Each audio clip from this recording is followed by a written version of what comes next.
Hola, ¿cómo están? Muy buenas noches, bienvenidas, bienvenidos a CNN Prime. Hoy vamos a tener en el estudio al presidente del Consejo de Defensa del Estado, ya con la querella presentada de Democracia Viva. Vamos a poder conocer más antecedentes sobre los casos del denominado caso Convenio, sus aristas y otros temas más también, lo que pasa en el ejército, por ejemplo, con las causas que hasta muy poquito atrás llevaba la ministra Romy Rutherford y otros temas más, por supuesto, de interés. Noticias en economía muy relevantes, la tasa de interés que va a venir a comentar Nicolás Paut, las noticias internacionales, la política, la previa al 11 de septiembre y mucho más, como siempre, en CNN Prime, con independencia y con contexto. Vamos de inmediato con los titulares.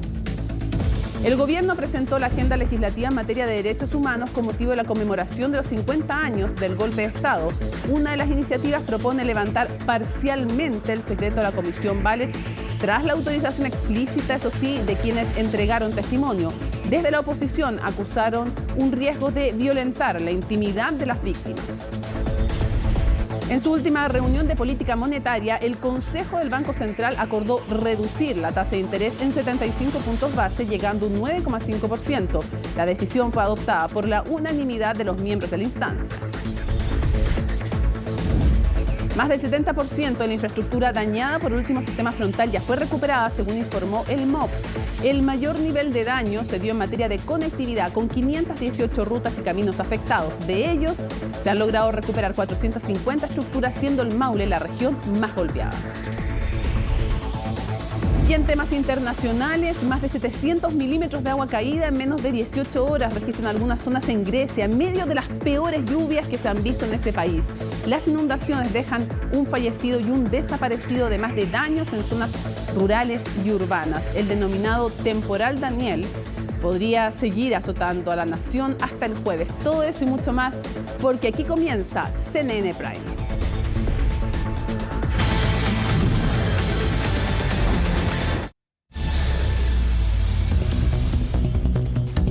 Lo habíamos anunciado, estamos con Nicolás Paut. Nicolás, muy buenas noches.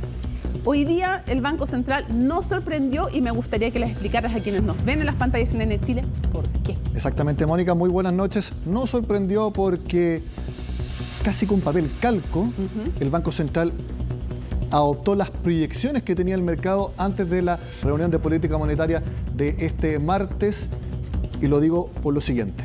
Uno, fue una decisión unánime, o sea, nadie en el Consejo opinó algo contrario. Segundo, había una gran opción que era la que más tenían como prevista los analistas, era que el Banco Central bajara la tasa de interés en 75 puntos base. La siguiente opción, que también estaba bastante peleado, era que bajara en 100 puntos base. Ahí cualquiera de las dos se podía decir que estaba dentro de lo esperado. Pero fue lo que más estaba dentro del consenso de los expertos y que fue lo que decidió. Bajar la tasa de interés de 75 puntos base para dejarla en 9,50%, segunda reunión seguida que el Banco Central baja la tasa de interés.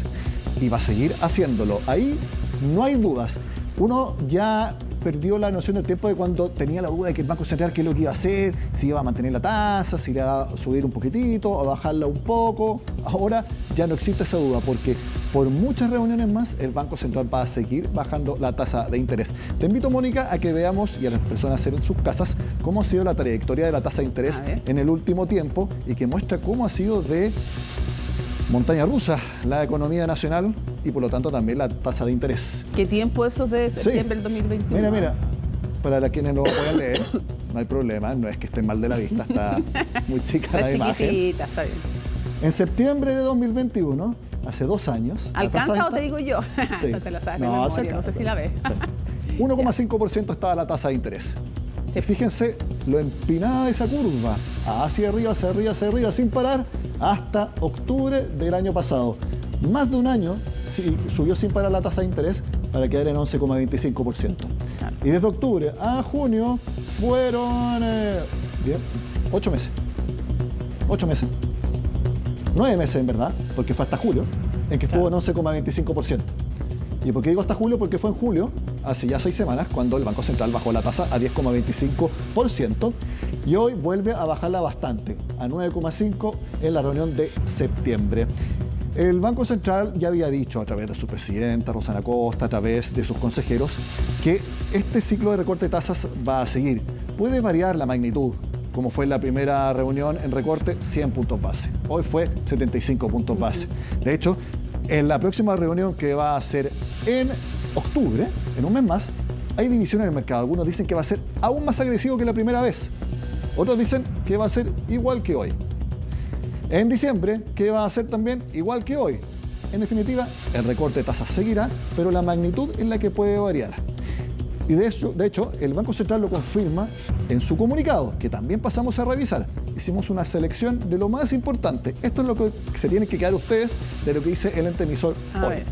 El escenario macro, es decir, crecimiento e inflación, ha evolucionado acorde con lo que anticipamos. Eso le encanta al Banco Central, que todo sea tal cual como ellos lo han proyectado.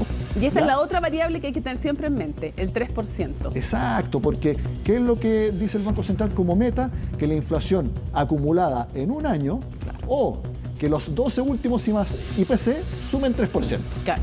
¿Ya? De hecho, antes, Mónica, el objetivo del Banco Central no era un número fijo, era un rango, entre 4 y 2%. Claro. Hace más o menos 4 años se cambió eso y es un objetivo de un solo número, 3%. ¿Y cuándo se conseguiría eso? El Banco Central le pone fecha, en un año más, la segunda parte de 2024, es decir, el segundo semestre. Y aquí está lo importante, si se materializan estas proyecciones que el Banco Central va a actualizar mañana en el informe de política monetaria de septiembre, en el corto plazo la TPM, que es la tasa de política monetaria, que equivale a la tasa de interés, seguirá la trayectoria delineada en la reunión previa. ¿Qué quiere decir eso en concreto? Que va a seguir bajándose la tasa de interés. Eso es lo más importante resumido en este párrafo del comunicado del Banco Central. Ahora, en simple, cuando se baja la tasa de interés es porque hay menor presión inflacionaria y por lo tanto se puede dar más espacio para que se reactive la economía. Tal cual, porque si el Banco Central es sumamente agresivo para bajar la tasa de interés, como lo está haciendo ahora y lo va a seguir siendo, es porque también tiene la convicción de que el llamado ajuste en la economía ya se está alcanzando.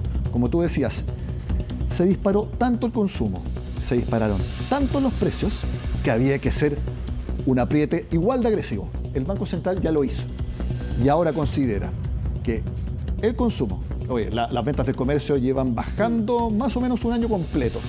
De hecho, nosotros vimos recién en la agenda económica cómo renunció el gerente general de Falabella, en parte porque las ventas los resultados de Falabella en el primer semestre fueron muy malos. Bueno, como ya se produjo ese ajuste en el gasto, entonces no hay mayores presiones inflacionarias internas para seguir subiendo los precios. Por eso que más siempre dicen, si todo se comporta como está previsto, porque claro, si hubiera, no sé, mira, no lo voy a ni llamar, pero una guerra internacional, no quiero llamar a la desgracia, claro que pueden haber presiones inflacionarias, como ocurre con la guerra en Ucrania. Algunos parlamentarios nuevamente se ponen creativos y proponen un nuevo retiro de fondos, pueden volver las presiones inflacionarias y otras consecuencias más negativas. Pero bueno, no está sucediendo eso, no vamos a llamar a que lo hagan, nunca lo hemos hecho para ser precisos. El punto es que la tasa de interés va a seguir bajando y va a terminar el año en 7,75, 7,5%, incluso algunos proyectan que en enero ya está en 7%. Con efectos para el UEF, con efectos para los créditos. Tal cual. Inmediatamente para los créditos de consumo, que son las tasas cortas. Una mala noticia, en los créditos hipotecarios todavía van a tener que esperar, porque la tasa de interés del Banco Central es un factor ni siquiera de los más importantes para ese determinante. ¿Qué es lo que es más importante para los créditos hipotecarios? Los bonos. Y los bonos fueron los que tuvieron que vender las AFP en el tercer retiro de fondos. Sí, pues. ¿Qué fue el mensaje para el mercado? Nadie va a comprar bonos. Por lo tanto, los bancos no tienen para qué emitir bonos y por lo tanto, si no se emiten bonos, que son pagaderos a 30 años, 25 años, 20 años, ese es el factor para financiar créditos hipotecarios. Si no se emiten esos bonos, no se puede prestar dinero a las personas, más o menos, y siendo bien resumido. Se puede, pero no más barato. Claro, más no caro. baja, Ese es el punto. Por eso subieron tanto después del tercer retiro de fondos los créditos hipotecarios y mientras el mercado no tenga la certeza de que no va a haber nuevos retiros, no van a bajar tanto los créditos hipotecarios. Por lo tanto, los que crean que el Banco Central bajando la tasa de interés inmediatamente van a empezar a repactar los créditos hipotecarios o están pensando en comprarse una casa o un departamento y están viendo alguna posibilidad, háganlo. Pero no esperen que la tasa de interés va a ser menor de lo que está haciendo ahora, o al menos no de una magnitud importante. Ya, Mónica, hablamos entonces de crédito hipotecario, significa deuda, ¿no es cierto? Sí, pues. Vamos a hablar de una empresa estatal que tiene su nivel de deuda por las nubes. Se trata de Codelco. Codelco necesita financiar, lo dijo Máximo Pacheco hace algunas semanas, más o menos 30.000 millones de dólares en proyectos estructurales, que son los que necesita hacer para mantener el nivel de producción en sus yacimientos. Ni siquiera para aumentarlos exorbitantemente, para mantener lo que está haciendo ahora. Codelco emitió bonos en el mercado internacional este martes. 2.000 millones de dólares. Los vamos a mostrar acá, porque hay un dato que lo mostramos recién en la agenda económica también, pero que es muy importante. A ver. No lo podemos ver ahí, Ya. no se ve bien. No, Te lo voy a contar yo. Cuéntanos tú. Ya, 2.000 millones de dólares. Sí. Bonos pagaderos a 10 años Ya. y a 30 años. Nuevamente, largo plazo. Lo que les decía de los créditos hipotecarios. Sí. Por eso se financian a través de los bonos. Ya, ya lo... ¿Todavía tiene espaldas Codelco para hacer eso? ¿O no? ¿O lo pregunto antes que lo afirmo? No, es que no puede hacer otra cosa que endeudarse Codelco. ¿Y cuál es el punto? Esos 2.000 millones se tienen que sumar a los que ya debe Codelco, que son cerca de 17.000 millones de dólares al cierre del año pasado. Es decir, desde hoy, Codelco debe 19.000 millones de dólares. ¿Y cuál es el punto? Si no logra subir su producción, no vende más. Si no vende más, es más difícil lograr superávits, es decir, números azules. Si no logra números azules... Ingresos para el fisco. Ingresos para el fisco, pero reducir ese nivel de deuda. Además. Muy difícil la tarea que tiene la administración que ahora lidera Máximo Pacheco como nuevo gerente general. Ahí está, eso, muy bien. Equipo CNN arreglándolo de manera rápida. Ahí está. Esto es al cierre del año pasado. Ahí lo vemos. Sí. ¿Se puede hacer ahí? Eso, un sub ahí. 16.957 millones de dólares. Eso deuda a tasa fija, a tasa variable. A eso entonces hay que sumar estos 2.000 millones desde ahora. Yo no recuerdo cuál va a ser los próximos financiamientos que tiene que hacer Codelco, porque tiene que financiar 4.000 millones de dólares este año. Lo financió la mitad con eso. ¿Se tendrá que endeudar nuevamente? No lo sé. Pero el punto es que Codelco ya está con una deuda de 19.000 millones de dólares y que va a ser una deuda que va a tener que gestionar este gobierno, el que viene, el subsiguiente, el subsubsiguiente, subsubsiguiente, y así, y así, y así. Bueno, mucho tiempo se le sacó plata a Codelco sin capitalizarlo lo que era necesario.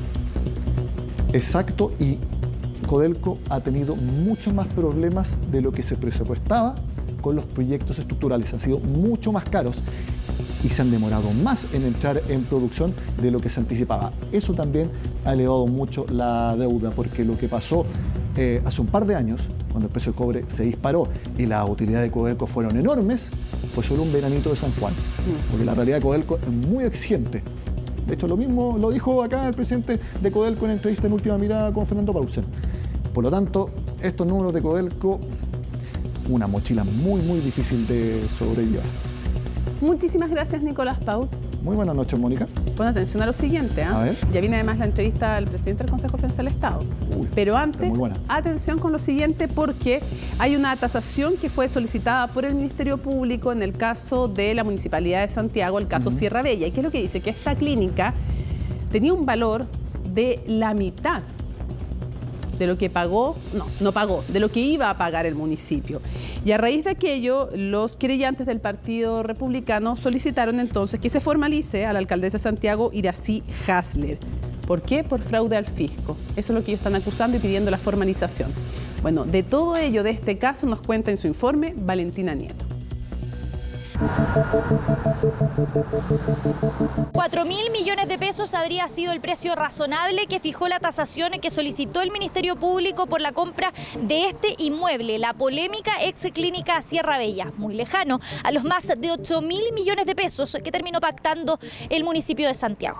Un sobreprecio que alcanzó casi el doble del verdadero valor del inmueble. Es el nuevo antecedente que reveló Radio Bio Bio. Sumó la Fiscalía Centro Norte en la indagatoria que hoy y tiene en calidad de imputada a la alcaldesa de Santiago. La alcaldesa Iracy Hasler ha colaborado intensamente con la investigación, prestó declaración, contestó todas las dudas que tuvo el Ministerio Público en dicha diligencia. Es por ello que los nuevos antecedentes de la investigación solo corroboran la postura del municipio. Sufrieron un engaño al momento de valorar el inmueble y eso se ha ido ratificando a medida que va la investigación. Y es que insiste en la tasación que solicitó el Ministerio Público. No hace más que corroborar la decisión del municipio de frenar a la compraventa del recinto. Una medida que no se tomó hasta que la Contraloría objetara continuar la transacción, acusando un sobreprecio de hasta 4 veces más que el avalúo fiscal. Esto a nosotros nos da aún más fehacientemente este intento de fraude que se trató de hacer con dineros municipales, dineros que pertenecen a todos los vecinos de Santiago. Fue un intento de fraude,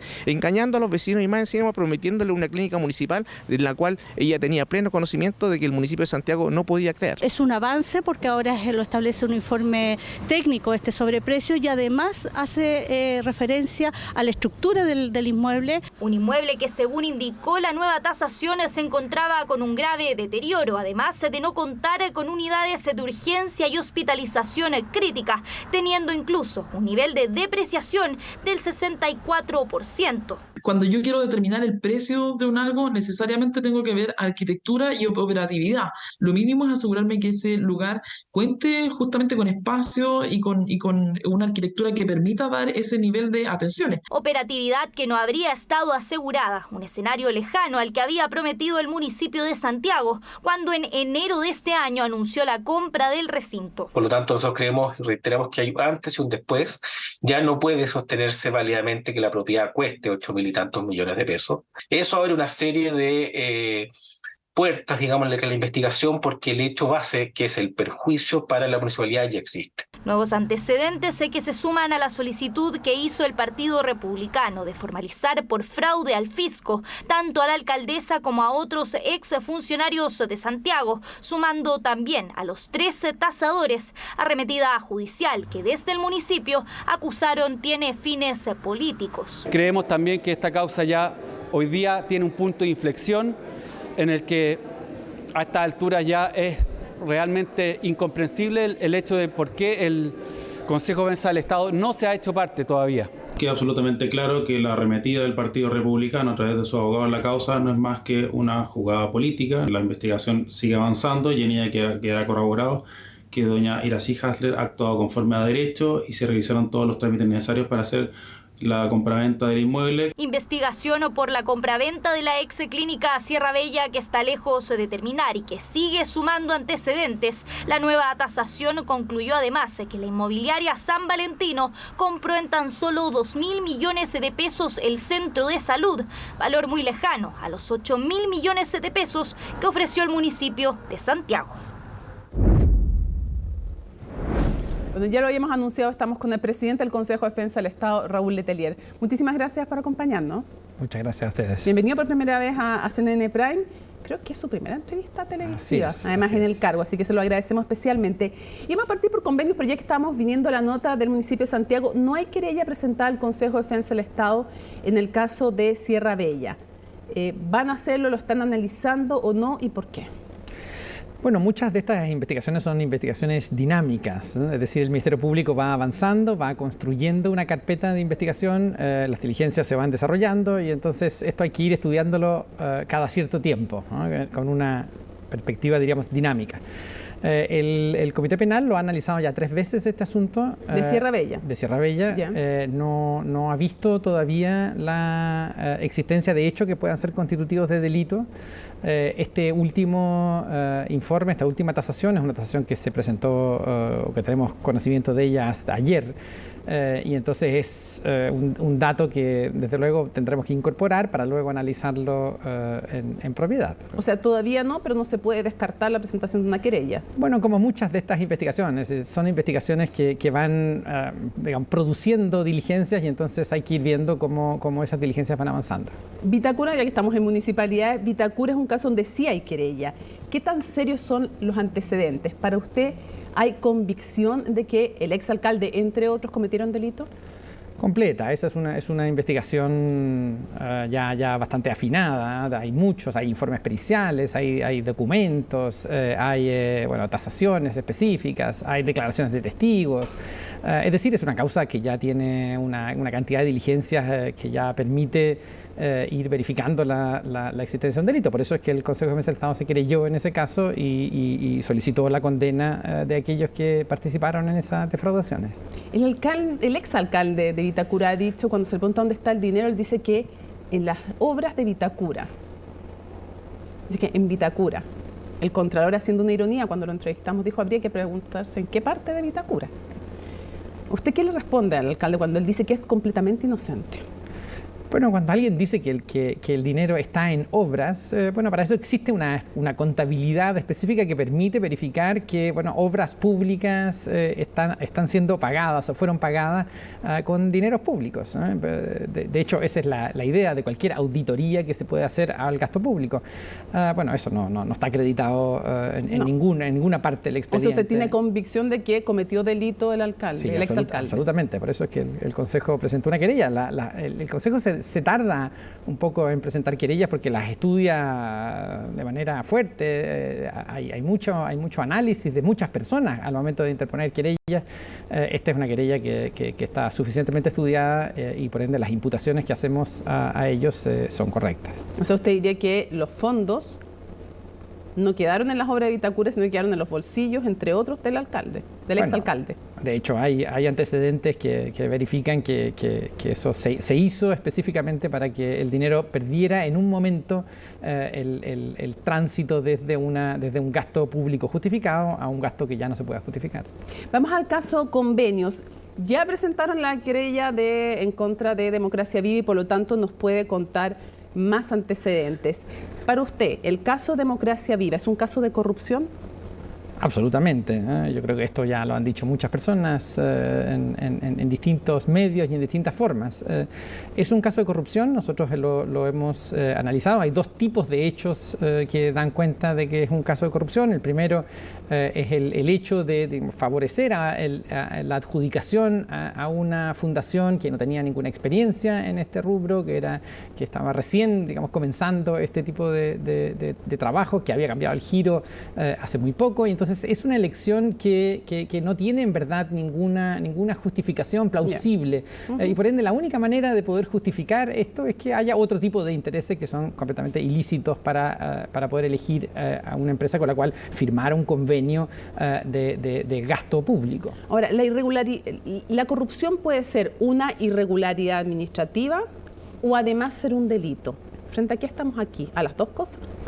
No, son dos cosas distintas. La corrupción en este caso la corrupción en general es un delito, ¿no? Las irregularidades administrativas son faltas administrativas, son infracciones administrativas y que tienen otro tránsito, ¿no?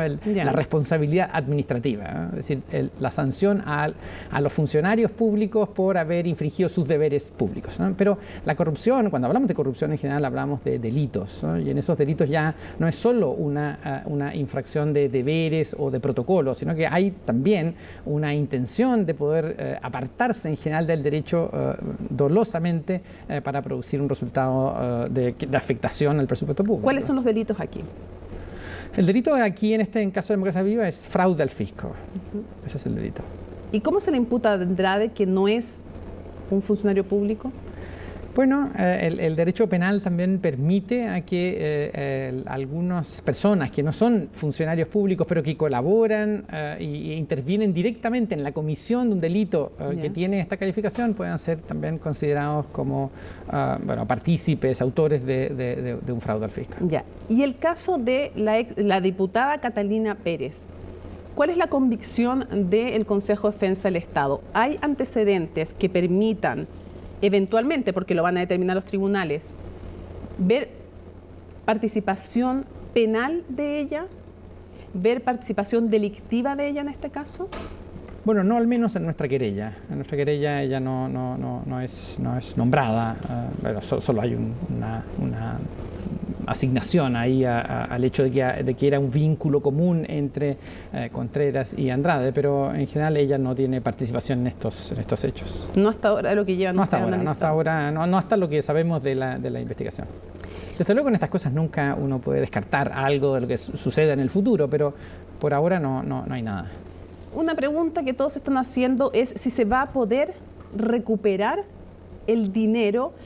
A ver, sabemos que hay 290 millones que están precautoriados, o sea, que están como congelados, por decirlo de una forma, porque se hizo una medida de parte de ustedes para pedir no se toque esta plata, pero se puso fin al convenio. Entonces, la pregunta es, ¿qué va a pasar si ellos rinden todos sus gastos operacionales y dicen, gastamos en personal, rendimos y ya lo gastado está, con una legislación además que era bien laxa, si me permite, porque permitía en los convenios, cuando uno revisa la ley de presupuesto, cuando uno revisa el convenio además, decía, se podrá rendir el destino, así de laxo era, ni siquiera obligaba a rendir el destino de los fondos.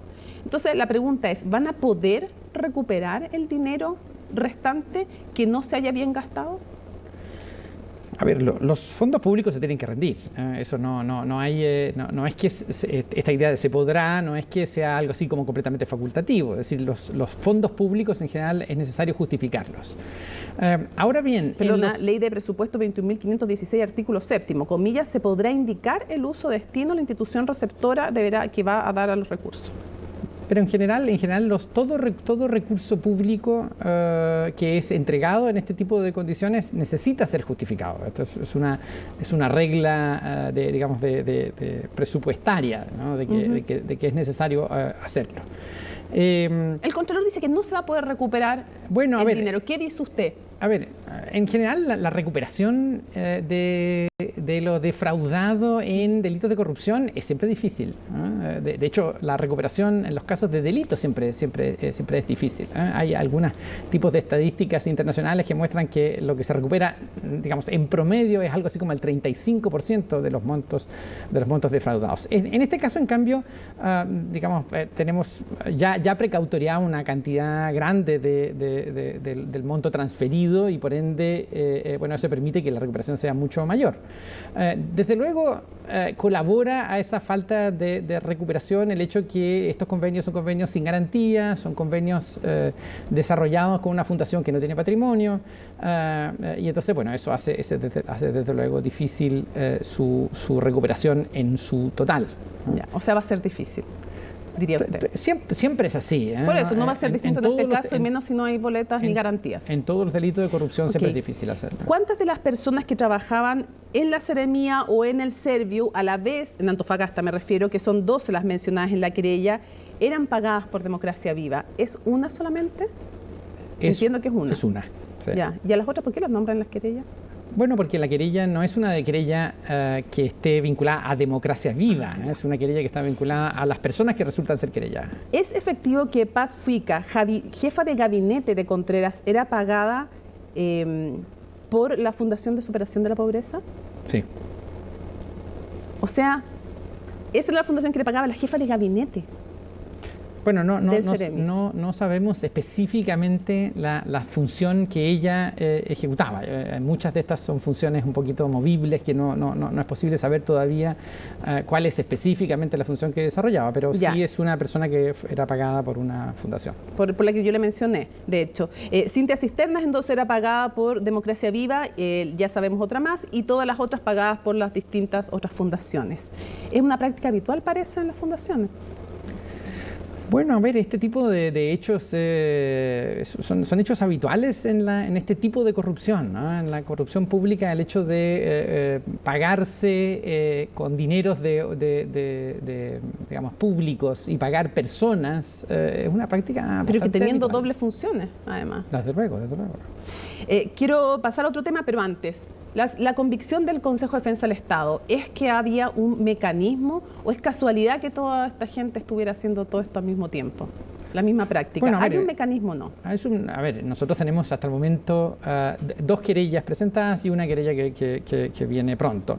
Es decir, son muy pocas los hechos en los cuales hemos verificado la existencia de delitos como para poder hacer un juicio tan categórico como el que usted me indica. Sí, Kimun y Democracia Viva son donde hay querellas. Eso, tenemos que esperar un poquito más para ver si es que puede verse algo así como un sistema, como te indica. En el caso de Kimun, ¿cuál es la eventual, ustedes creen que el gobernador Vallespín eventualmente tenía responsabilidad también, podría tener responsabilidad delictiva. No está designado en la querella, así que por ahora no lo tenemos individualizado en ella. ¿Y el hecho de que un fiscal, Sambucetti, lo llamara para advertirle diligencias, no le parece extraño y le parece grave? Bueno, hay que ver bien el contexto de esas llamadas. No sabría pronunciarme ahora sobre eso. No es habitual que me imagino que un fiscal le ande avisando a la autoridad de las diligencias que se hacen. Desde luego que no. Y en el caso de la Fundación ENTI, que es, para los que no conozcan, la del Biobío y el llamado caso Lencería, ¿puede garantizar usted que se van a querellar en ese caso? Bueno, nosotros ya decidimos querellarnos. ¿No?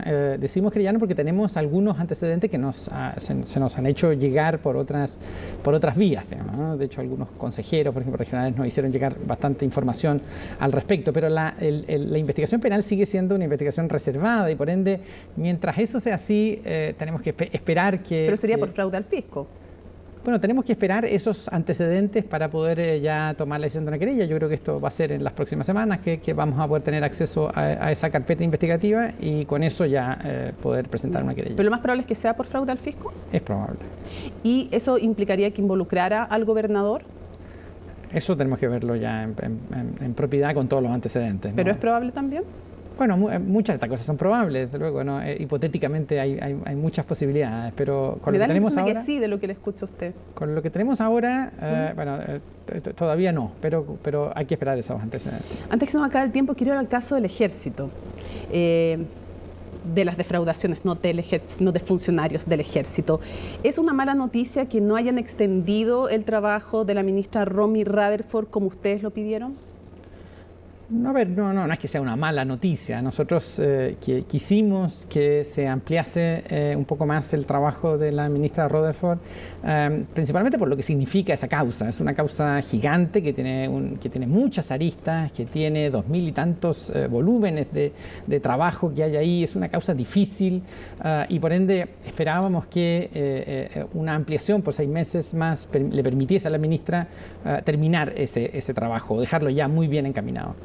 Porque además lo que faltaban eran algunas investigaciones, algunos peritajes que no era culpa de ella que no estuviesen. Entonces, con 6 meses más podría haber sido bueno. Pero bueno, no nos aceptaron esa petición. Si no se siguiera investigando y se comenzaron a cerrar cuadernos, ¿qué haría el Consejo de Defensa del Estado? No, depende mucho de cuáles son las razones por las cuales se producen esos cierres. Entonces lo pregunto de otra forma, mejor. ¿Usted esperaría que los excomandantes en jefe que fueron procesados por la anterior ministra Romy Rutherford fueran condenados? Desde luego. Nosotros presentamos una querella precisamente en ese sentido. Si no pasara esto, ¿qué ocurre con la fe pública? Bueno, según nuestras acciones penales, debiese ir encaminada una sentencia en esa condena. De hecho, eso es lo que afirmamos ahí en esos procesos y por ende tenemos la legítima esperanza de que eso sea así. ¿También en el caso del excomandante en jefe Ricardo Martínez? También. ¿También espera que sea condenado? Desde luego. ¿Por fraude al fisco? Así es. ¿Le parece que son contundentes los antecedentes en su contra? Bueno, son muchos los antecedentes que hay, digamos, en contra de muchos de ellos. ¿También de él? Y yo creo que cuando se analicen en profundidad, bueno, se verá que tienen el suficiente peso. Quiero, antes de ir terminando, quiero llevarlo un paso atrás, con la misma pregunta, pero respecto al caso convenio, o de los casos convenios. ¿Qué pasaría si esto termina en clases de ética, en salidas alternativas, en juicios abreviados? ¿Sería una vergüenza, como dijo el fiscal nacional? Bueno, sería una mala noticia. Y en esto el Consejo de Defensa del Estado siempre se ha opuesto a ese tipo de salidas en juicios de este tipo, ¿no? El Consejo, de hecho, recuerdo su participación en los casos Penta y SQM, donde nos opusimos precisamente a esas salidas alternativas y nos opusimos a ese tipo de condenas simbólicas. Y bueno, eso ha sido nuestra línea. Yo creo que la corrupción tiene que ser sancionada con el máximo peso de la ley. ¿Y si no, qué pasa con la fe pública? Bueno, desde luego, la corrupción deteriora la fe pública, la corrupción deteriora la política. La corrupción es la negación de la política. ¿Y la falta de sanción Bueno, penal. Eso es, absolutamente. ¿También deteriora esa fe pública? Absolutamente. Es decir, la sanción penal es la forma también de que tenemos como sociedad de retribuir a aquellos que han cometido este tipo de ilícitos.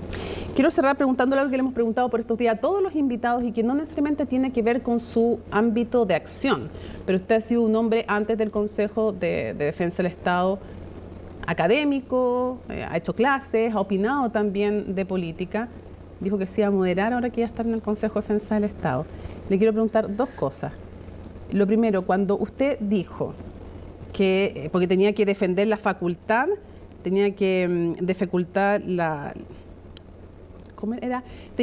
la facultad del presidente para indultar, que eso era lo que estaba defendiendo. Y usted leyó la frase que justificaba los indultos, que era se hacían para, de alguna manera, ayudar a la paz social.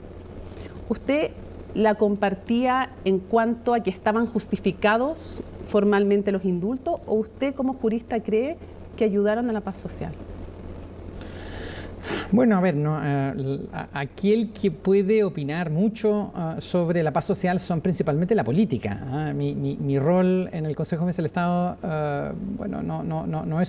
no tengo un rol relevante en materia política al interior del Consejo de Defensa del Estado. Y yo creo que el presidente de la República sí es la persona habilitada para saber qué es favorable para la paz social y por ende ejercer una facultad tan excepcional como la facultad de los indultos, que existe por lo demás en todo el mundo. Y que precisamente se hace o tiene aplicación en este tipo de hechos, en hechos duros que enfrentan a los países y por ende el indulto produce un efecto ahí de paz social. Ya, lo que no me queda claro, porque usted en su cargo tenía que defenderlo. O sea, era su rol, defender la potestad. Pero no entiendo si como jurista lo compartía o no los indultos. Bueno, pero es que los juristas defendemos reglas y esta era una regla, es un poder público y el Consejo de Defensa del Estado y el mundo jurídico defiende sistemas creados democráticamente y este es uno de ellos. ¿Y fue una buena idea ocuparlo en estos casos o no? Bueno, fue una buena idea, no sé si es la manera en que yo podría definir eso. Digamos. Yo personalmente me parece que se hizo lo que tenía que hacerse, que fue correcta su utilización, fue en ejercicio de una facultad que se tenía, así lo defendimos en el Tribunal Constitucional y así se resolvió. Y cierro con la pregunta de estos días. Para usted, ¿qué significa a 50 años del 11 de septiembre como ciudadano, ya no como presidente del Consejo de Defensa del Estado, el 11 de septiembre, y cómo le gustaría que el país tomara esta fecha? ¿Con qué ánimo se conmemorara? Jamás voy a decir se celebrara, evidentemente, se conmemorara esta fecha. ¿Qué reflexión haría usted? Bueno, es una fecha dura, es una fecha difícil, pero es una fecha que creo nos da dos enseñanzas que me parece que son vitales. La primera es que la convicción de que los gobiernos en general deben comenzar y terminar en democracia. Yo diría que esa es una regla radical que debemos utilizar siempre. Y la segunda regla es que el poder absoluto corrompe absolutamente. Esa es una regla que inspira a todas nuestras instituciones. Nuestras instituciones tienen que cuidarse de poder generar los suficientes contrapesos para que nunca haya un poder absoluto que gobierne y termine como este gobierno absoluto terminó. Terminó con acusaciones de fraude y con acusaciones de asesinatos. Quiero agradecerle muchísimo que nos haya acompañado en CNN Prime, en lo que es además su primera entrevista televisiva. Se lo agradezco mucho. Encantado de estar aquí. Vamos a seguir avanzando en otras afirmaciones porque les vamos a contar qué polémica ha causado la aprobación de diversas enmiendas presentadas por Chile Vamos y republicanos en el Consejo Constitucional. Una de ellas tiene que ver con la concesión de bienes nacionales de uso público y el derecho de propiedad, que en el oficialismo ven como una amenaza, por ejemplo, de privatizar playas, lagos y hasta plazas, algo que niegan desde quienes aprobaron esa enmienda. Los detalles en el informe de Belén Saldías. Ha sido aprobado por 9 votos a favor, 5 en contra, ninguna abstención. Aprobado. Lo que se aprobó es que los bienes nacionales de uso público que la ley determinen serán susceptibles de concesión. Pero no solo eso, también que el titular de esa concesión tenga derecho de propiedad. Una enmienda a la propuesta de nueva constitución que llevó al Consejo la UDI y que la amplia mayoría de la derecha respaldó. Creo que lo que estamos haciendo también recoge un interés de que la Constitución pueda ser un instrumento habilitante, como se nos ha pedido tanto, y aquí le deja a la ley, al legislador, que resolverá cuáles son los bienes nacionales de uso público que podrán ser concesionables y en qué condiciones. Así playas, lagos, calles y hasta plazas podrán quedar en manos de privados. La enmienda fue presentada en primera instancia por consejero Zudi, posteriormente fue retirada y vuelta a ingresar como unidad de propósito, esta vez con el apoyo de Renovación Nacional y también de republicanos, si bien aún falta que sea votada en el Pleno, puesto que solo fue aprobada en la Comisión de Derechos, causa preocupación. Eso, francamente, es muy regresivo y nos preocupa. Ojalá que en las etapas que vienen se puedan superar. No es para nada serio ni responsable querer llevar adelante políticas tributarias mediante la Constitución. El populismo, la tentación populista nos está haciendo mal. Y es que a lo que muchos apuntan es que de ser aprobada, situaciones como esta se vuelven aún más común. ¿Sí? ¿Cómo que se me va si yo no soy empleada suya para que usted me trate así? Pero es propiedad mía, po. ¿Dónde tiene usted que el pedazo del agua es privado? Es propiedad mía, yo deslindo con el lago Ranco. ¿Dónde está para que nos vayamos? Yo no me voy a ir, no estoy haciendo nada malo. Algo no tan lejano de la realidad, aseguran los expertos, puesto que el derecho sobre los bienes nacionales como ríos o playas que podrían llegar a tener los particulares podría ser muy por sobre lo que puede ejercer el Estado. Eso evidentemente implica un riesgo de que precisamente el Estado de alguna manera privatice estos bienes o estos derechos que están ahí concedidos y el Estado pierda, ¿no es cierto?, facultades para regular el uso de esos bienes y, en definitiva, ¿no es cierto?, el particular pueda tener un derecho excesivo. Retrotrae la situación propuesta por la Comisión Experta a la Constitución vigente, que representa una anomalía dentro del derecho constitucional comparado, porque en la práctica desvirtúa el carácter de bien nacional de uso público. Consultados por esta enmienda, desde el Ministerio de Bienes Nacionales señalaron que no se referirán a las votaciones del proceso constitucional, que en sí lo hizo fue Medio Ambiente. Es importante que entendamos que estas partes, los ríos, los lagos, las playas, etcétera, juegan un rol importante para nuestra protección, para que la biodiversidad de la cual nosotros dependemos pueda seguir entregándonos sus servicios ecosistémicos y por lo tanto son comunes y debieran seguir siéndolo. A partir del 12 de este mes comenzará a sesionar el Pleno del Consejo Constitucional, momento donde se podrá aprobar o rechazar esta enmienda. Eso sí, algunos ya han adelantado que intentarán modificar la norma, por lo que podría llegar a implicar en caso de seguir avanzando. El Consejo Constitucional tiene justamente hasta mañana preliminarmente para votar las enmiendas en las diferentes comisiones, porque después tienen que ir al Pleno. Sin embargo, la instancia no ha estado exenta de polémicas y Alicia Contreras tiene alguna de ellas. Alicia, ¿cómo estás? Buenas noches. Buenas noches. Hola, muy buenas noches. Sigue acá el periodo de votación en comisión del Consejo Constitucional, pero hoy día de votaciones poco se ha sabido. De las 4 comisiones, solo una sesionó la Comisión de Sistema Político, lo hizo durante la tarde, votó una serie de artículos, pero muy pocos, y el resto de las comisiones decidió suspender. ¿Por qué? Porque acá siguen trabajando estos grupos negociadores más pequeños que armaron los consejeros constitucionales que buscan acercar posiciones y acuerdos en los temas más difíciles. Están sesionando en paralelo a las comisiones y es por eso que las comisiones no avanzan en las votaciones. El ánimo está un poco tenso, los consejeros van de reunión en reunión acá en la sede del ex Congreso Nacional y el día jueves además se aprobaron una serie de enmiendas de unidad de propósito de la derecha todas. Algunas de ellas, por ejemplo, la que permite la concesión de los bienes de uso público, también la objeción de conciencia institucional y es por eso que desde el oficialismo dicen que acá se está pasando máquina. Escuchemos lo que dijo el consejero de Convergencia Social, Jerko Lubetich. El negarse a llegar a acuerdos básicos en cuestiones que parecen razonables, presentar su enmienda como lo hicieron hasta la semana pasada, a última hora, las que prácticamente, o al menos en el caso de mi comisión, son objeto de un debate muy limitado, es una definición de manual de lo que es pasar la máquina. Y aquí se apela a que este es un mecanismo democrático. Ese argumento lo que nos debiera hacer pensar, siguiendo esa línea argumental, es que no había ninguna necesidad de elegir un Consejo Constitucional.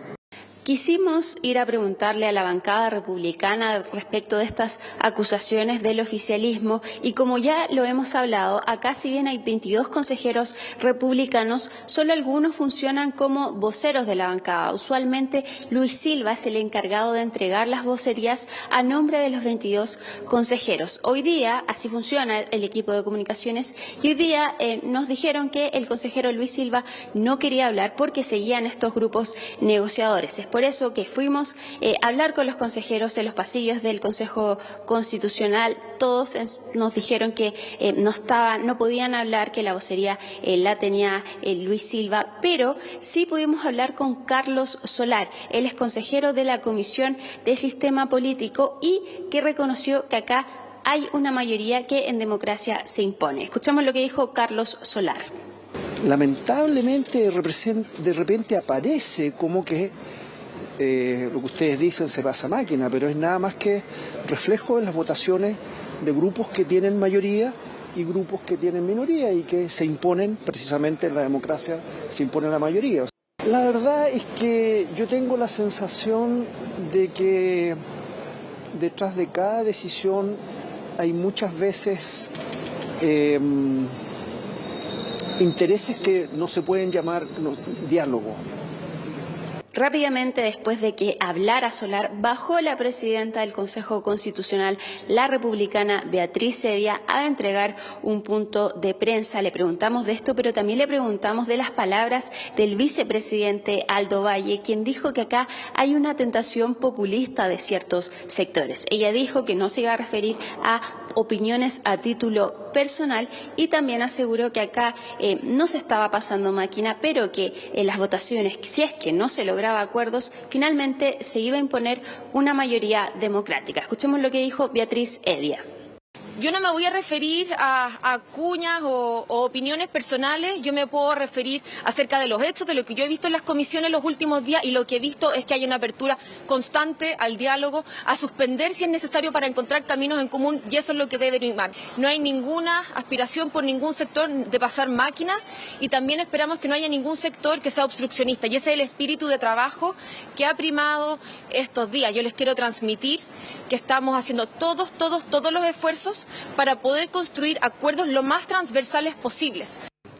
Mañana entonces continuarán las comisiones, mañana debería ser el último día que tienen para votar, pero no se descarta que esto se pueda extender incluso hasta el jueves. Le agradecemos a Alicia Contreras toda la información y seguimos atentamente ese proceso. Bueno, y a pocos días de la conmemoración de los 50 años del golpe de Estado, el gobierno presentó su agenda legislativa de derechos humanos. Entre las 5 ideas centrales está el levantamiento parcial del secreto sobre los miles de testimonios de tortura y prisión políticas contenidos en la Comisión Valech, a los que podría acceder el plan de búsqueda del Ejecutivo, pero solo con anuencia de las víctimas o sus herederos. La nota y la polémica es de Estefanía Bustamante. Muchas gracias, agradecemos los medios de comunicación, vamos a hacer un punto de prensa, terminada la conversación. En una conversación a puertas cerradas, sin la oposición y con altas expectativas de agrupaciones y parlamentarios oficialistas, el gobierno presentó su agenda legislativa de derechos humanos con 5 puntos centrales, entre ellos el levantamiento parcial del secreto sobre los testimonios de tortura que contiene la Comisión Valech. Consiste fundamentalmente en que el equipo ejecutivo del Plan Nacional de Búsqueda tenga acceso a la información contenida en los antecedentes de informes Valech 1 y 2, en los mismos términos que lo tiene actualmente el Instituto Nacional de Derechos Humanos. Nosotros hemos tenido que hacer todo un proceso de digitalización de estas carpetas. Uno puede ver que en los testimonios muchos señalan: yo estuve con tal persona, lo toqué, estábamos con los ojos vendados, y después hay otro que lo ve en otro centro de detención y tortura. Por lo tanto, de esa manera se puede ir reconstruyendo. Hasta ahora ha sido el INDH el encargado de custodiar y entregar la información requerida, tarea donde el Ejecutivo buscará, a través de una modificación legal, publicar antecedentes considerados relevantes, siempre y cuando las víctimas o herederos lo autoricen. Ha sido un proceso difícil en el sentido de que no hemos tenido tantas solicitudes. Nosotros decidimos llevar adelante entendiendo que los titulares de esta documentación son las víctimas, sus familiares o representantes, más allá del secreto que está puesto sobre esta documentación. No tenemos problemas de ninguna naturaleza porque entendemos que hay un renunciamiento voluntario, personal de aquella persona. Nosotros defendemos a aquellos que no, o defendíamos a aquellos que no querían que se supiera. Hasta el 31 de julio, los tribunales han realizado 1.040 solicitudes de información sobre la segunda comisión, mientras que poco más de 8.000 particulares han requerido los testimonios de ambas comisiones. Así se registra un total de 9.042 solicitudes a las carpetas Ballet, que contienen testimonios de miles de chilenas y chilenos que vivieron la prisión política y tortura en diversos centros y por agentes del Estado de la dictadura. Y para que esa información sea útil y no solamente sea información como abierta, es que tiene que ser entregada desagregadamente. ¿Pero por qué para estos casos particularmente relevantes? Porque justamente no hemos tenido investigaciones de oficio en estas materias. Desconocemos muchos de los detalles que ocurrieron en las distintas regiones y comunidades. Por ejemplo, desconocemos mucho de lo que ocurrió con las mujeres. La abogada que ha representado víctimas de la dictadura plantea que el Estado debe fortalecer el programa de derechos humanos al servicio médico legal y la reparación integral en salud. Sobre esto último, conocido como PRAIS, Fernández ha intentado manifestar sin éxito sus reparos al Ministerio de Salud. Otro elemento que parece importante es la obligación del Estado de investigar estos crímenes de tortura. No ha tenido una investigación oficiosa, no ha existido un programa institucional estatal que persiga estos delitos, que apoye a las víctimas y tal vez este era el momento. Las Fuerzas Armadas han entregado información específica que son requeridas por los jueces. Tenemos perfecto conocimiento, perfecta claridad que en este país hay personas que aún disponen de información y esa interpelación es permanente para que esa información sea entregada. También se creará una calificación especial de persona ausente por desaparición forzada. Aquello se tipificaría como un delito junto a la ejecución extralegal para cumplir con tratados internacionales. Habían organizaciones, particularmente de la Quinta Región, donde se evidenció la deuda enorme que aún existe y creo que es importante decirlo. Y por lo tanto, esto es muy importante lo que hoy día se informó, pero insuficiente. Nosotros creemos que el Ejecutivo lo que ha hecho con esto ha sido hacer pirotecnia respecto a los 50 años, nuevamente generar división en cuanto a lo que significa los derechos humanos que nosotros tenemos que defender siempre, pero claramente no tiene un sustento real. El gobierno propuso una política de memoria y patrimonio, además de eliminar la restricción sobre un conjunto de leyes dictadas bajo secreto sobre el eventual cierre de Punta Peuco. La Moneda aseguró que las decisiones se enmarcarán en el Plan Nacional Penitenciario. El gobierno sigue buscando apoyos para la firma de un acuerdo por la democracia, así lo denominan, ¿no? Que querrían que se sellara el próximo 11 de septiembre. Bueno, el borrador del compromiso ya fue desechado por los partidos de Chile Vamos y al interior de la oposición ya se estudia además la posibilidad de emitir una declaración paralela a la de la Moneda. Los detalles con Francisca Cárdenas. El compromiso de Santiago, una invitación a todo el espectro político a respaldar la defensa de la democracia y establecer un compromiso de no repetición a 50 años del golpe de Estado. Es el principal hito que prepara la Moneda para el lunes 11 de septiembre, pero ya no contará con las firmas de la oposición. A mí me parece una equivocación y si hay algún partido de oposición que lo haga, creo que es hacerle el juego al gobierno. Quienes vivimos el 11 de septiembre y vimos también el horror de la Unidad Popular, que no lo cuentan mucho, solamente hablan de los horrores del gobierno militar. El golpe de Estado fue un crimen, fue una felonía que dio fundación al terrorismo de Estado que asoló este país durante 17 años. Eso no requiere reflexión ni perspectivas históricas distintas. Y justamente eso es lo que más divide el ambiente previo a la conmemoración y las diversas interpretaciones del contexto político que rodearon el bombardeo a la Moneda. Yo espero y no me voy a cansar de insistir en que esto es bueno para Chile. Hay una verdad histórica que ha sido establecida por los informes Rettig y Vale. Pero del proceso político hay diferentes opiniones y acá nadie puede tratar de imponer una visión única. Pese a los intentos de La Moneda, Chile Vamos está trabajando en su propia declaración por los 50 años, mientras que en el oficialismo no todos quedaron conformes. Algunas voces incluso aseguran que el texto contiene lo mínimo para una conmemoración de la cual se tenían altas expectativas. El que él hubiese sido capaz de plantear una cosa con más sentido futuro y no con tanto revanchismo, es que creo que tenemos que analizar la historia de nuestro país mirando los próximos 50 años y no pretendiendo reeditar como si hoy día fuera el 12 de septiembre de 1973. Creo que es incomprensible hoy día ver a un sector que actúa con tal nivel de negacionismo en materias tan fundamentales como la protección y garantía de derechos humanos. El borrador del documento llama a respetar la democracia, condenar la violencia y las violaciones a los derechos humanos, además de proteger los principios civilizatorios de amenazas autoritarias. Países que no aprenden de su historia cometen los mismos errores y en este caso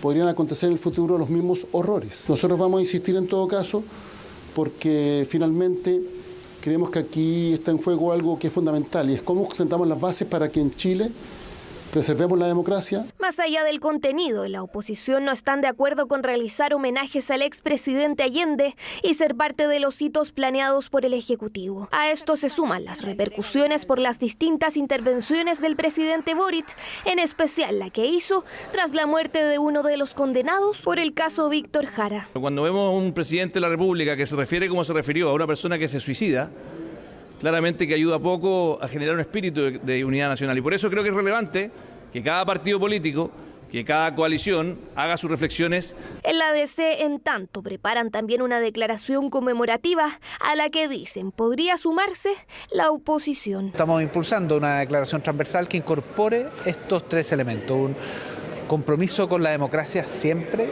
con los derechos humanos en todo lugar, momento y circunstancia, y con la no violencia en la política. Y creemos que eso puede ser transversal. Los jefes de Estado invitados a La Moneda también son un factor que influye en la negativa de la oposición, sector que ya deja la puerta casi cerrada al acto que se llamará Por la Democracia Hoy y Siempre.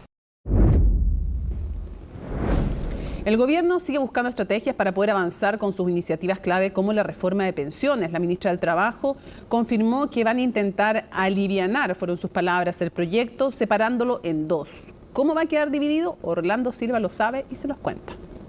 No, pues totalmente de acuerdo que tiene que ser para cada persona porque si no nadie va a trabajar. Canadá, Japón tienen pensiones mucho más altas y que es diferente el sistema al de nosotros.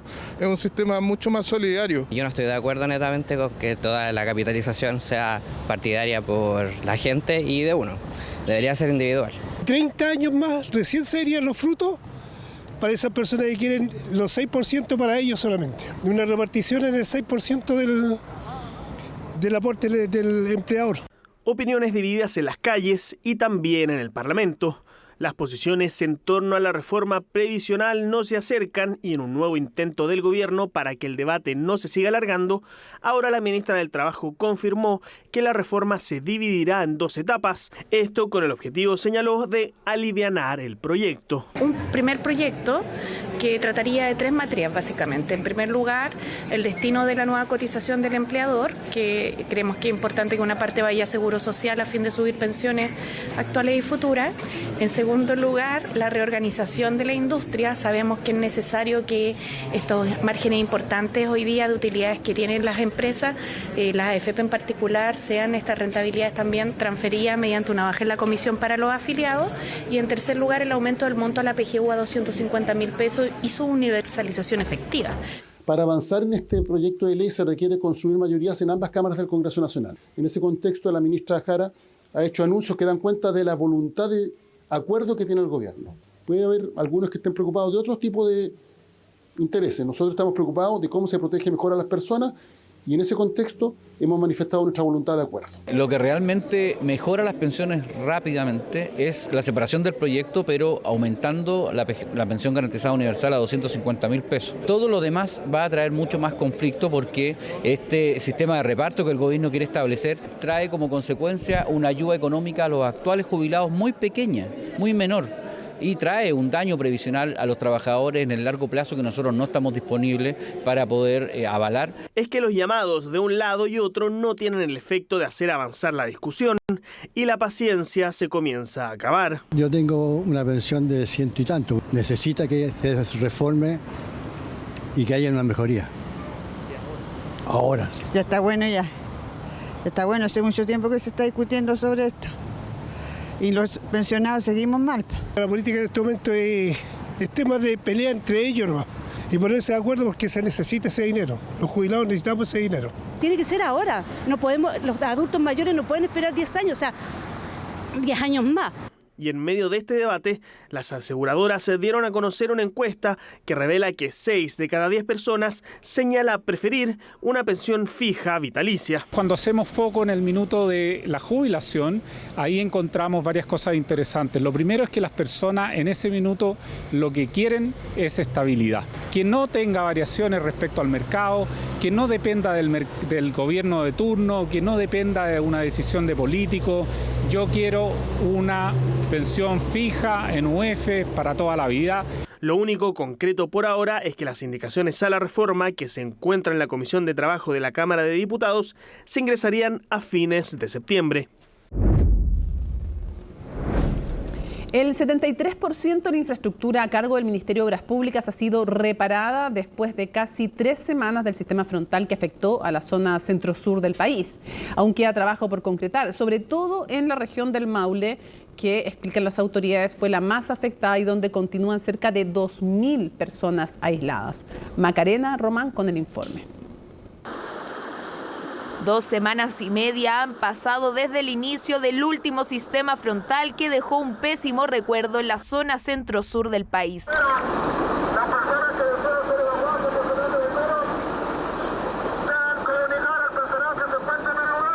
Los desbordes e inundaciones se dejaron 3 muertos y miles de damnificados. Además, se reportaron, entre otras cosas, 518 rutas afectadas y 59 puentes cortados. En el resumen, 820 eventos que tenemos registrados en nuestro catastro, de los cuales han sido superados el 595 de ellos. Las regiones más afectadas fueron O'Higgins y el Maule. Solo en esta última hubo 391 puntos críticos, el 14% de ellos por socavones y el 49% por desbordes de ríos y canales. Y es la región donde aún quedan personas aisladas, 2.000 personas aproximadamente. Problemas que bien saben las autoridades de las comunas del Maule. Solo en Curicó se mantienen, pese al transcurso de los días, 100 personas aisladas. Porque los caminos no se han recuperado, particularmente de Potrero Grande hacia arriba. Potrero Grande, Los Maquis, La Invernada. Eso mientras en Licantén también continúan los trabajos. Imágenes como estas dieron vuelta a nuestro país. Es que el agua en algunas viviendas superó los 2 metros. Acá está la marca del agua donde llegó. No sé, 2 metros debe ser ahí. El compromiso que ha hecho la ministra también por nosotros tiene que ver con un trabajo, un estudio, un proyecto, pero sobre todo lo que esperamos lo más rápido posible, una ejecución de iniciativas que vayan en obras en el río Mataquito, en la mitigación. Y en Santa Cruz, por ejemplo, hubo un momento en que el 90% de la comuna estuvo bajo el agua, situación que ha ido cambiando al pasar de los días, pero advierten los vecinos que aún queda trabajo por hacer. Quedaron averiadas las calles, algunas casas, tuvieron que modificar muchas cosas. Esta calle quedó con el pavimento partido. Situaciones dramáticas, pero que también dejaron algo positivo. El déficit de precipitaciones bajó en el centro-sur del país. En Valparaíso disminuyó de 29 a 22%, en Santiago de 46 a 18% y en Curicó se alcanzó un superávit de 15%. Es muy posible que muchas estaciones de nuestro país o muchas ciudades logren acercarse entonces a la normalidad de un año en cuanto a lluvias acumuladas también a nivel anual. Y pensando ya en los próximos días, desde la Dirección Meteorológica de Chile proyectan un nuevo sistema frontal para la zona centro-sur. Este miércoles las precipitaciones llegarían a Valparaíso y ya en la tarde avanzarían a la región metropolitana. De hecho, Senapred decretó alerta temprana preventiva en la RM. Los valores son completamente normales para las épocas, por lo menos acá en la región metropolitana. Estamos evaluando emitir un aviso para Maule Ñuble, por cantidad de precipitación en 24 horas, pero los rangos están bordeando el rango moderado. En cuanto a las fiestas patrias, aún no se puede concluir un pronóstico, pero lo que sí se puede confirmar es que este tipo de sistemas frontales, de pocos días y mucha intensidad, se repetirán con mayor frecuencia, y por eso el llamado de las autoridades es a prepararse. 9 de la noche con 34 minutos. En vivo nos vamos hasta nuestro estudio virtual con José Miguel Mardones, que tiene el pronóstico del tiempo súper importante porque se vienen las precipitaciones. Así es que, atención, José Miguel, te escuchamos. ¿Qué tal? Muy buenas noches. Estamos en el estudio de CNN Tiempo, como pueden ver, por supuesto, preparando el capítulo de esta noche, a pocos minutos de un nuevo programa, para actualizar el pronóstico en todo nuestro territorio, hablar de los días que tenemos por delante y poner el foco en precipitaciones que vamos a presenciar durante las próximas horas en la zona centro y centro-sur de nuestro país. Recorramos precisamente estos territorios, abrimos nuestra cámara, vemos más espacio de nuestro estudio y llegan las fichas con la región de Valparaíso y la región de O'Higgins a esta hora de la noche, pensando en el pronóstico del día de mañana, miércoles 6 de septiembre. Nos vamos a la región de Valparaíso, Los Valles, Quillota, La Calera, Villa Alemana, Limache, con máximas entre los 14 y los 16 grados, cielo completamente nublado y chubascos que se van a presentar de manera intermitente durante este día miércoles y que incluso podrían comenzar durante esta noche y madrugada del día de mañana. Ya les decía, en Quillota, por ejemplo, 14 y 9 las extremas. Hacia el sector alto de la región de Valparaíso, 12 y 8 son las temperaturas extremas, bajan las temperaturas en los Andes y en San Felipe, por ejemplo, y también tendrán chubascos de carácter débil durante el día de mañana. En la costa de Valparaíso, de Viña del Mar, hay posibilidad, pero es menos probable respecto a los valles y a la precordillera. Pasa algo similar en San Antonio y en Cartagena, con viento entre 25 y 40 kilómetros por hora y una máxima de 12 grados pronosticada para el día de mañana. Chubascos de carácter débil en Pichilemu y en la ciudad de Rancagua. Sin embargo, a medida nos acercamos al sur de la región de O'Higgins, es decir, otras comunas que están más al sur, que por ejemplo la capital regional, la posibilidad de precipitaciones es aún mayor, o en aquellos territorios de más el sur de la región de O'Higgins podrían tener lluvia derechamente. En Rancagua, chubascos de carácter débil. Vamos ahora al centro-sur de nuestro país. Curicó, Talca, Constitución, Chillán, Concepción y Los Ángeles. Lo revisamos a esta hora en este despacho para CNN Prime. Cielo completamente nublado en Curicó y en Talca. 13 y 12 las temperaturas máximas respectivamente. ¿Posibilidad de chubascos durante este día miércoles? Sí. Ciertos pulsos de lluvia con más fuerza podrían tener durante el día de mañana y también durante esta noche. En el caso de Constitución, chubascos de carácter débil prácticamente todo el día con una máxima de 13 grados. Vamos a Chillán, también a Concepción y a Los Ángeles. Seguimos avanzando en el mapa del Chile continental. Cielo completamente nublado para comenzar el día de mañana en estos tres territorios. Sin embargo, hacia la tarde en Los Ángeles hay posibilidad de cielo parcial, algunos rayos de sol. En estas tres ciudades, eso sí, durante la mañana de este día miércoles tendremos chubascos de carácter débil. Regresemos a nuestra capital. Vamos a ver qué pasará el día de mañana en comunas como Curacaví, Melipilla, El Centro, La Florida, Maipú y Peñalolén. Aquí están las gráficas, 3 denominadores comunes para este despacho que queremos compartir con todos ustedes. Cielo completamente nublado, máximas que tienden a la baja, mínimas que tienden al alza. Ahí tenemos los 3 denominadores comunes en todas las comunas que estamos revisando en la pantalla. Y vamos a agregar un cuarto, chubascos de carácter débil que van a comenzar durante la noche de este día martes, se extienden durante la madrugada del miércoles y nos van a acompañar de manera intermitente durante toda la jornada del día de mañana. Insisto en el punto, chubascos de carácter débil, por ejemplo, en La Florida, Maipú o Peñalolén.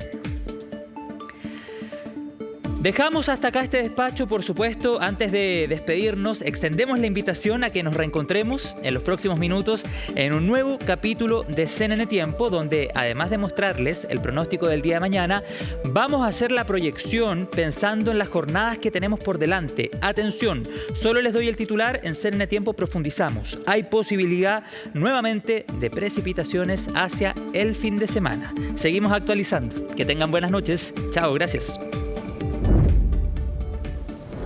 Le agradecemos a José Miguel Martínez, por supuesto, y les contamos que en medio de la búsqueda de apoyos para el Partido Popular, del Partido Popular y el Partido Socialista para la investidura del próximo presidente del gobierno español, el expresidente de Cataluña, Charles Puigdemont, exigió 4 condiciones para apoyar a alguno de los candidatos. ¿Cuáles son? Gabriel Palma les cuenta.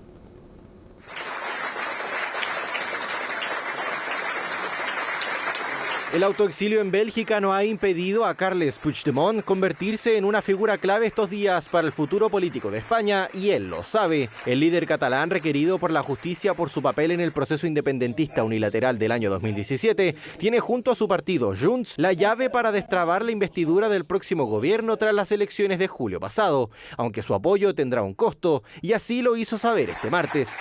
L'abandonament complet. El abandono total y efectivo del proceso judicial contra el independentismo. Lo del 1 de octubre no puede ser un crimen, ni tampoco la declaración de independencia, ni las protestas masivas contra la represión. Terminar con la represión a la independencia democrática es una exigencia ética y debe ser permanente.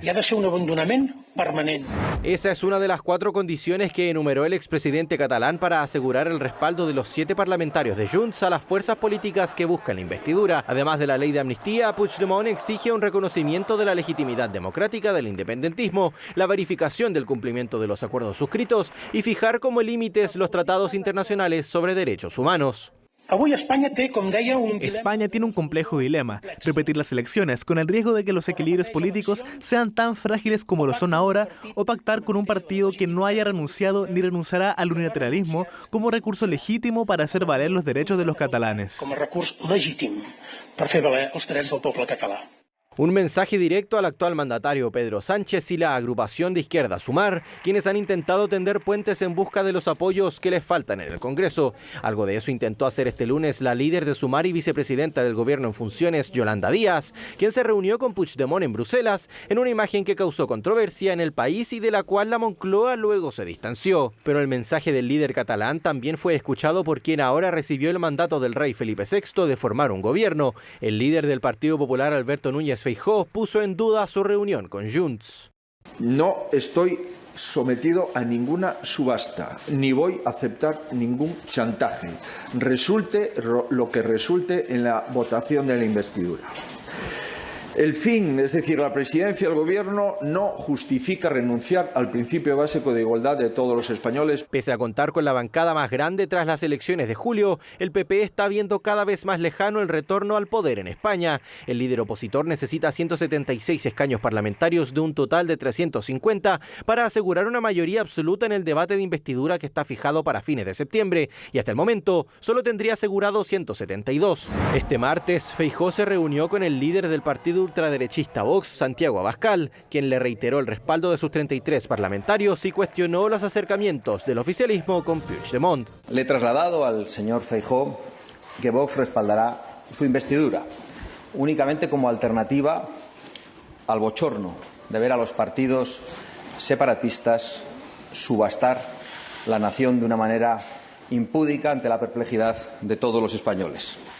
Núñez Feijóo y el PP tienen hasta el 27 de septiembre para generar consensos. De fallar el encargo de formar gobierno, pasará al líder del segundo partido más votado en las últimas elecciones, el actual mandatario Pedro Sánchez, quien no ha ocultado su optimismo. Solicitaré el respaldo de los representantes parlamentarios en cuanto el jefe del Estado me lo encargue. Y lo haré, señoras y señores, con humildad y con el reconocimiento de que ninguna fuerza política puede hoy gobernar sola. Lo haré desde la confianza plena en que el acuerdo se puede, se debe y se va a alcanzar. Y es que los acercamientos entre los socialistas e independentistas catalanes tienen una historia reciente. El 17 de agosto pasado, el PSOE logró un importante triunfo al conseguir la presidencia de la Cámara Baja, todo gracias al acuerdo suscrito con Junts y Esquerra Republicana, que estableció al catalán como lengua oficial en las sesiones y comisiones especiales de investigación. De tampoco lograrlo, el país podría ir nuevamente a las urnas el próximo 14 de enero.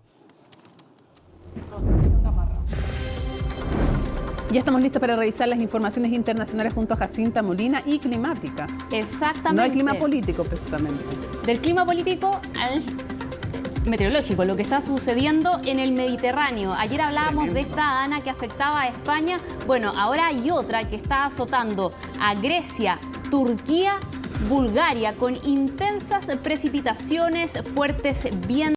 También esto ha generado inundaciones, deslizamientos de tierra que lamentablemente de momento reportan las autoridades de estos países, dejan un saldo de 5 personas muertas. También hay varias que se han reportado desaparecidas y estas son las imágenes que deja este fenómeno que está azotando particularmente al Mediterráneo y que en todo caso es común en estas fechas cuando ya termina el verano, comienza el otoño, pero no de esta intensidad, dicen los expertos. Una dana es una borrasca, un sistema de bajo presión que, como yo les mencionaba, se ha reportado anteriormente en esta época, pero no en este nivel. Por ejemplo, Mónica, en Grecia se pronosticaban 2.000 litros por metro cuadrado y esto ha llevado a las autoridades de diversas zonas, por ejemplo en el centro de ese país, a pedirle a las personas que no salgan de sus hogares si es que no es necesario, urgente,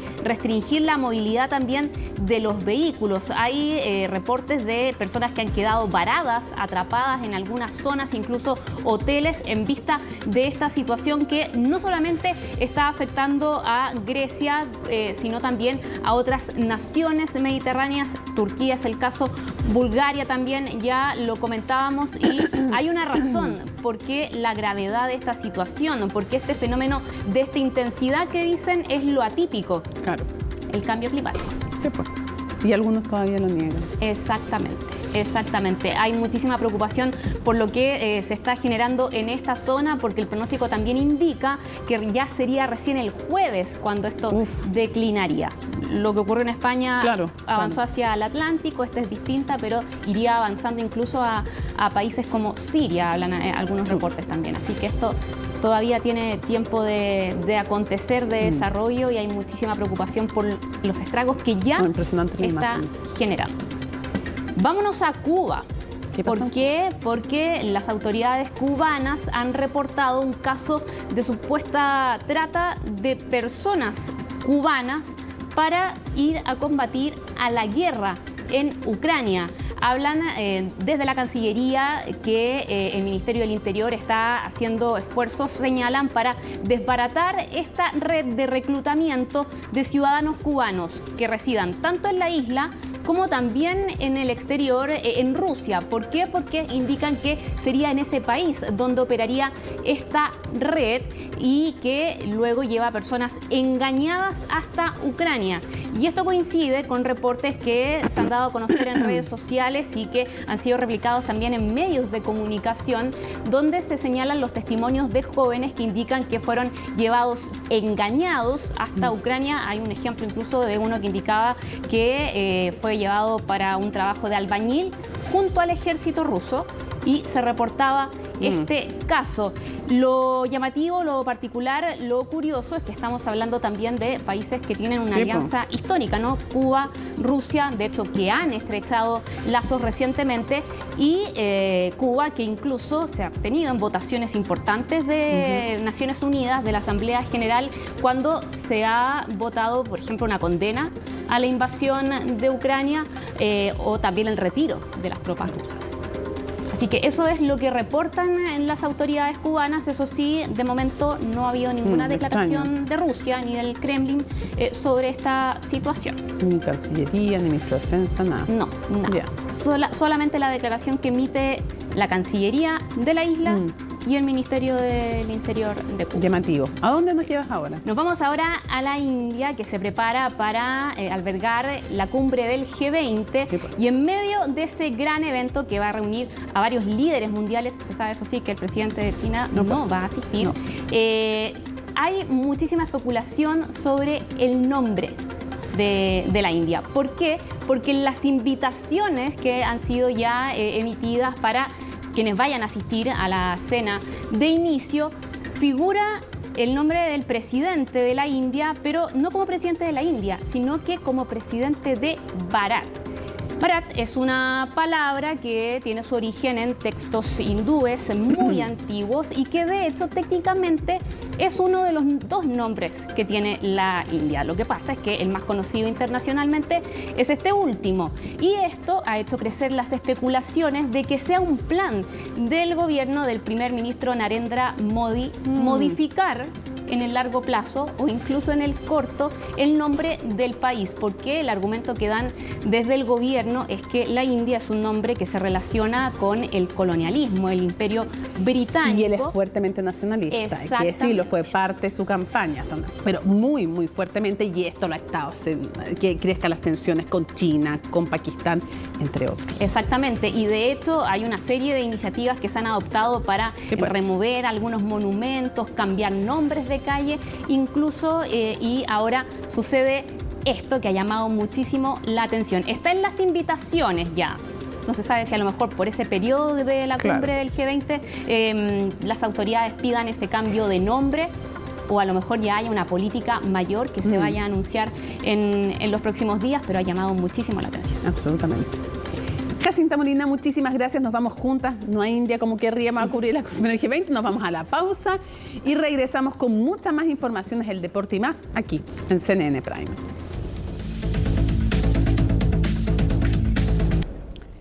La quinta compañía de bomberos de Santiago, ubicada a pocas cuadras del Palacio de la Moneda, fue una de las primeras en llegar a combatir el incendio provocado por el bombardeo de la Fuerza Aérea del 11 de septiembre de 1973. Bueno, en el marco de la conmemoración de los 50 años del golpe de Estado, CNN recopiló los testimonios de los exvoluntarios que llegaron a lo que ellos describen en sus palabras como un dantesco escenario donde incluso vieron muerto al presidente Salvador Allende. El reportaje es de Raúl Gamboni.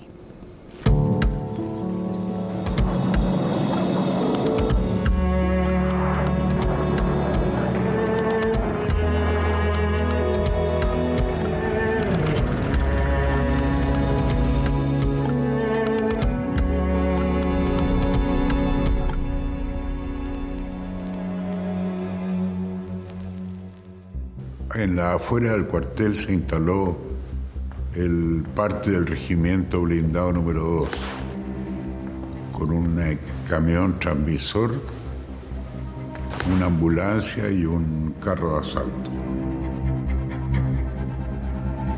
Yo estaba en la guardia nocturna. Nos llegó la orden de parte de la central de que ningún voluntario que estaban en la guardia nocturna podían salir del cuartel. Decidí vestirme de uniforme y me fui caminando desde el bosque con Apoquindo, donde estaba nuestro cuartel, en dirección a la Moneda. Creo que una vez estuve en el cuartel, pero como yo vivía tan cerca, me iba y transitaba así nomás.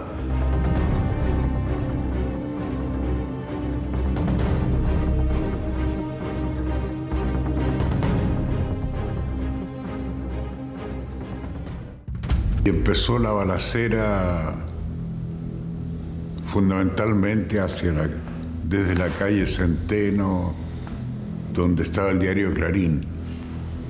Y era tan grande la balacera que parte del regimiento entraron aquí al cuartel y se instalaron aquí en la sala de Villa, aquí afuera. Y ahí estaban los oficiales, el general Palacio. Esa fría mañana del 11 de septiembre de 1973, el regimiento Blindados llegó hasta la quinta compañía de bomberos de Santiago. En esta misma mesa de pool, el general Palacios desplegó un plano en el cual dio las primeras órdenes para el asalto a la moneda. Al pasar las horas, nos percatamos ya oficialmente de que se trataba de este pronunciamiento militar y escuchamos las informaciones del bombardeo a la moneda. Tienen 3 minutos para salir del Palacio de Gobierno porque serán bombardeadas por la Fuerza Aérea. Cuando fue el bombardeo, nos protegimos en un subterráneo que había aquí.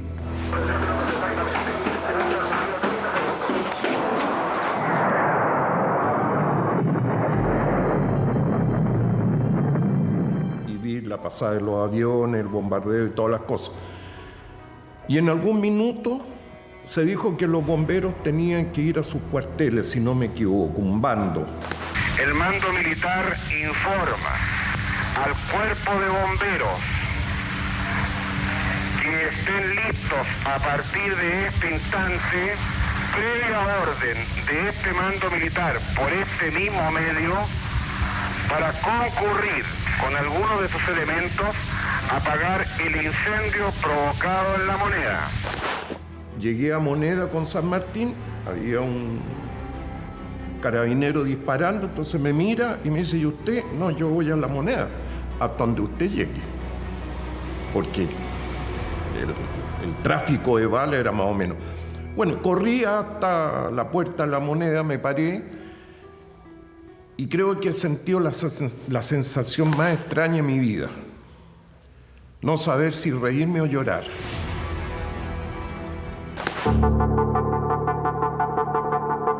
Nos ordenaron salir a la Moneda y salimos con la bomba, con varios militares protegiéndonos, digamos. Primero apagamos la intendencia, que se tenía un pequeño incendio en un recinto interior de la intendencia. Y primero lo apagamos y después armamos la línea principal hacia la Puerta de la Moneda y hacia el segundo piso de Morandé. Y nosotros llegamos por la calle, por la Cancillería, por Alameda. Ese fue nuestro ingreso. Ahí no había fuego aparentemente, ¿no? El fuego estaba en la otra ala. Claro, el fuego estaba hacia Moneda.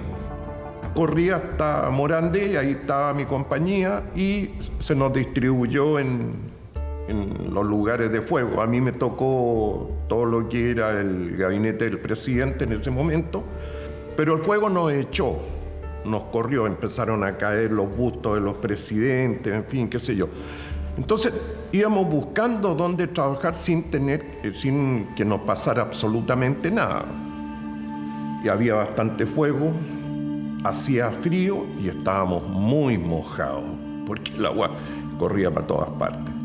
Era como una guerra, sobre todo militares corriendo de un lugar a otro en forma desesperada. Uno no entendía qué era lo que estaba pasando. Pero como le digo, nosotros mantuvimos la calma, empezamos a revisar cuáles eran los lugares en donde teníamos que trabajar, ¿ya? Colocar escalas, atacar incendios y darle el acceso a las compañías de agua. Había eventualmente bastante derrumbe, digamos, pero habitualmente los derrumbes uno los siente, digamos. Entonces, habitualmente se esquivan, digamos. Pero hubo mucho derrumbe de piezas, pedazos. El crujir de las vigas. Entonces nos poníamos a resguardo ante esas cosas. Y que era muy normal, porque eran vigas muy antiguas. En el caso mío, que me tocó en la Galería de los Presidentes, nosotros íbamos saliendo porque venía cayendo todo y sentíamos la crujidera y salir afuera, al patio Los Naranjos. Fue un momento en realidad de mucho miedo. Quien diga que no pasó miedo, yo creo que miente, porque fueron 7 horas de de angustia, incertidumbre y un miedo atroz.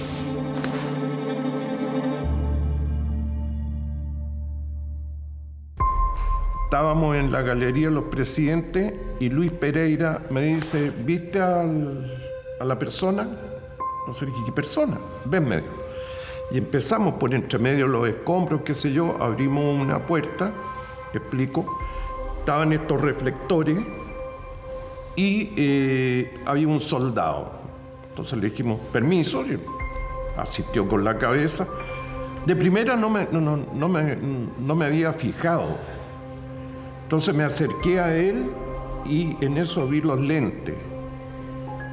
Y ahí me di cuenta que era el presidente. Tuvimos la ocasión, algunos de nosotros, de entrar a la sala donde se había suicidado él y ver lo que quedaba. O sea, ya el cuerpo lo habían retirado, pero quedaban vestigios del suicidio. Uno nunca piensa que iba a pasar eso, que a lo mejor se iba a rendir o que le iban a dar la salida, no sé. Pero verlo en esa situación fue extraño, fue extraño. Una relativa calma, se escuchaban de repente algunos disparos, se escuchaban, pero ya no era una lluvia de disparos ni nada parecido. Después llegó la ambulancia del hospital militar y se bajó. Mi capitán fue uno de los que tomó la camilla, se echó arriba de esta ambulancia y partió al hospital militar en oftalmología, creo que le hicieron la autopsia y eso.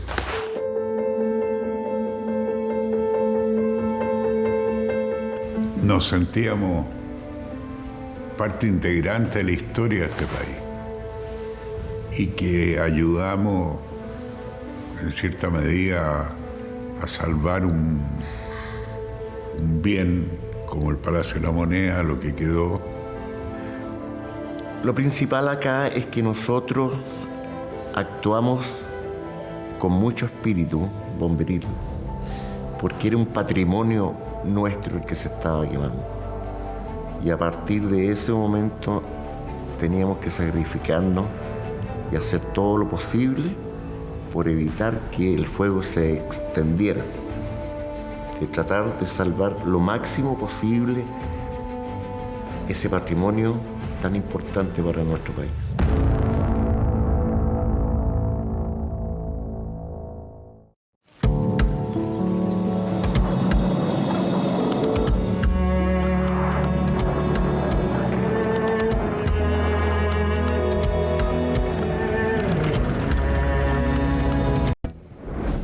Comenzamos a despedir CNN Prime, pero miren a quién les tengo. Me colé.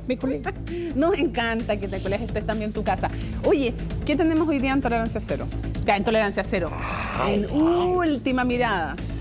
Hoy día tenemos el domingo, ni te digo todo lo que tenemos. A Hernán Larraín, que está a cargo de todo el proceso constituyente, el Consejo. En Evópolis. En este centro de estudios que tienen en Evópolis, en Horizontal. Así es que vamos a conversar harto porque ahí hay ciertas fricciones y ciertas cosas que él quiere aclarar de amigos y de adversarios. Sí, y además han hecho una gran carta además ahí, así es que sí está. ¿Qué me estaban soplando, muchachos? No, pero eso es para mañana, pues. Mañana viene lo de los 50. Sí, pues. Ya no, ahí lo adelanta, así que mañana va a venir a adelantar cuál es su entrevista de mañana en el contexto de los 50 años. Así es que espérense nomás, ya viene eso. Viene CNN Tiempo entonces también, por supuesto, y como cada martes, Futuro 360 y después Última Mirada con Don Fernando. Así es que no se lo pierdan. Martes 5 de septiembre, así estuvo nuestro país y el mundo. Somos CNN Chile. Buenas noches.